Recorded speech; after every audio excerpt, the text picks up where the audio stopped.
All right, Warriors, Patriots, and Preppers. A little sit rep Sunday for you. Want to take some time to do a video, kind of give you a little rundown of what's going on. I want to talk about living and prepping. You know, last night I went to UFC 247. I really enjoy UFC. My wife was supposed to go with me. She wasn't able to go. She had some things that she had to do. But I made the 8-hour round trip out there, watched the event, put myself in a little bit of a kind of a stress test situation. Had been up since about 8 o'clock that day of the on Saturday. Went and worked out, did all my normal routine stuff, drove out to Texas, went to the pay-per-view, and then drove home. Got in about 4 in the morning. Could have got a hotel, but I just kind of wanted to see what I could do in terms of being in a sleep kind of deprivation situation, kind of like a mock little SHTF scenario for myself, because sometimes you're just going to have to put in work regardless of whether you're tired or not. And I don't know if I mentioned it already, but Rockstar is tied down. I get some questions about that when I'm doing these videos and I'm driving with him in the back.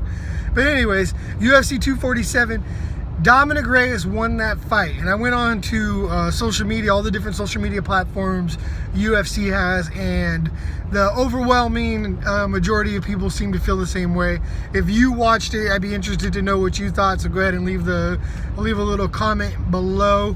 I mean, I guess you got to beat the champ, but to me, in fighting, round 1 means just as much as round 5 does. And when you win 3-2 and a judge comes out and declares it 4-1, I mean, at best, it maybe should have been a draw. I get that you kind of got to beat the champ, and John Jones looked good. I mean, it was an amazing fight all the way around. I'm not mad about it. I just don't think that John Jones should still be champion. So a little weird to think about. Dana White thought the same thing. For me, the fight of the night, though, was Derek Lewis. Man, Houston loves some Derek Lewis, and he's from there, so I guess, of course they do.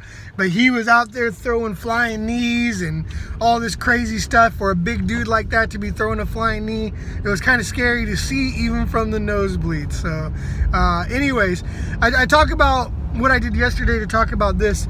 A lot of people, when you're prepping, they forget, you're prepping to survive and to live, right? But they forget to live in the here and the now. And I think it's really important that you go out and you enjoy stuff that you like now. You enjoy the time with your family. You enjoy little events with your family, like going to the zoo or going to amusement parks, and still have that balance of prepping for in case things go bad. I've met some people online. I've met some people in real life who, prepping kind of takes over, and I don't understand what they're prepping for, in terms of you're not enjoying this life now, you're not thriving now, what is the point? So I think you got to strike a good balance if you're just getting into prepping and survivalism for events that have a probability. And some of them, I think, have a likelihood. It's more than likely we're going to have another economic downturn at some point, right? Why not prep for that? It's obviously going to happen. You live long enough, there's cycles to the markets, there's cycles to the economy. You're going to experience some roller coasters throughout your life. So you might as well be prepared for that, and you might as well be ready for that, right?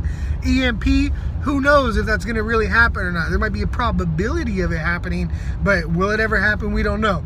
But if you dedicate all your resources, all your energy, and all your time into prepping for an EMP, while at the same time not enjoying life right now, I don't get the point. I don't get the point at all. I get that, when you're initially starting out, because you might be behind the 8 ball a little bit, you're going to dedicate more of your resources to getting to a point where you feel like you've caught up for the lack of prepping you've done in the past. And that's fine. I totally get that. But you can't get in that kind of bunker mentality and think that, it's going to happen now. It's going to happen now. It's going to happen now. I was talking to somebody. I said, 99% of prepping is the mentality of it's better to have it and not need it than need it and not have it. I hope that I don't have to use any of my preps. I hope that the only time I use my preps is when we go camping and it's just a chill situation for my whole life, and there's no trying times on a whole different level than what normal trying times are. We're all gonna have some trying times financially. We're all gonna have some trying times relationship wise. We're all gonna have some trying times job and career wise. I don't want to have some trying times as a nation with the power grid going out forever. That would not be fun, but it is something we prep for, right? So anyways, this is why a little sit, I'm going to take the dog out, a little sit rep Sunday for you. Just wanted to check in. I want to get more in a habit of giving some advice and giving some thoughts and opinions when it comes to prepping. But one of the things we're going to do right now is we're going to go enjoy Rockster. He's getting a little bit older, so I just want to make sure I enjoy my dog and have fun with him.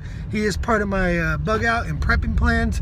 So the more I get him used to people, get him used to taking commands, that's all part of the prepping plan. Let's go.